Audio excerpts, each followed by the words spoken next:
Hello, readers of Every Word, and welcome to Every Word 365. I'm your host, Christina Madsen. Today we are reading 2 Kings 13 through 17. God will deal with an individual, with a family, or with a nation according to the unchanging principle that you always harvest what you plant. How does that make you feel? Does knowing that we all will reap what we sow give you warm fuzzies? Or does it make you want to change your planting habits, metaphorically speaking, of course?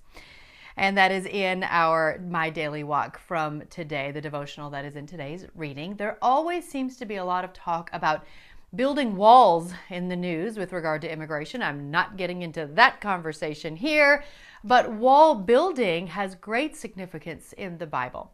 And I would love for you to check out this info, especially if you're a history buff. It's pretty fascinating. This is on the walls of Jerusalem, and it is, of course, from gotquestions.org. So check that out if you have extra time. Do you feel like you've already read about King Jeroboam?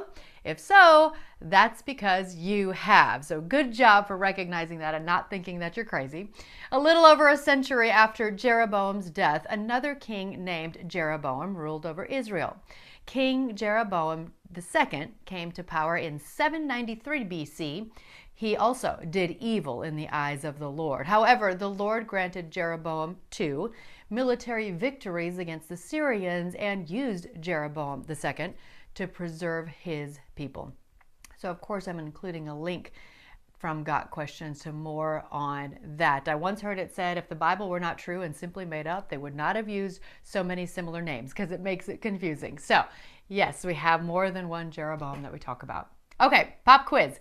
How many kings have we read about so far? Just kidding. It's way too hard to keep track of. And truthfully, this mountaintop view that we're doing is not the time or place to do an in-depth study on all the kings, although I did find a great list from Got Questions that does list them all out. And so I'm including that link if you want to see them, because I'm the type of person that would love to keep track, and I'm thankful that someone else has already done that for us.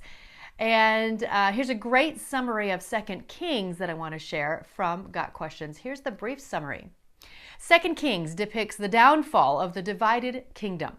Prophets continue to warn the people that the judgment of God is at hand, but they will not repent. The kingdom of Israel is repeatedly ruled by wicked kings, and even though a few of Judah's kings are good, the majority of them lead the people away from worship of the Lord. These few good rulers, along with God's prophets, cannot stop the nation's decline. The northern kingdom of Israel is eventually destroyed by the Assyrians, and about 136 years later, the southern kingdom of Judah is destroyed by the Babylonians. There are three prominent themes present in the book of 2 Kings. First, the Lord will judge his people when they disobey and turn their backs on him.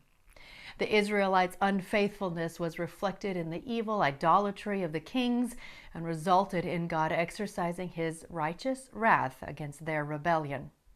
Second, the word of the true prophets of God always comes to pass. Because the Lord always keeps his word, so too are the words of his prophets always true. Third, the Lord is faithful. He remembers his promise to David. And despite the disobedience of the people and the evil kings who ruled them, the Lord did not bring David's family to an end. And again, that is from a gotquestions.org link on the book of 2 Kings. And in those links, there's always a lot more information on the history of the book, some information about key verses, and of course, practical application. And sometimes I share that, sometimes I don't, but it's always a good resource for you to check out. I'm also including more on how Israel was taken down by Assyria in a Got Questions link as well. A lot of it is historical, so a lot of it I find very fascinating. Again, if you only have time outside of the readings that you're doing every day, which is reading every word of the Word. Tomorrow's reading is 2 Kings 18 through 21. You're doing great. Happy reading.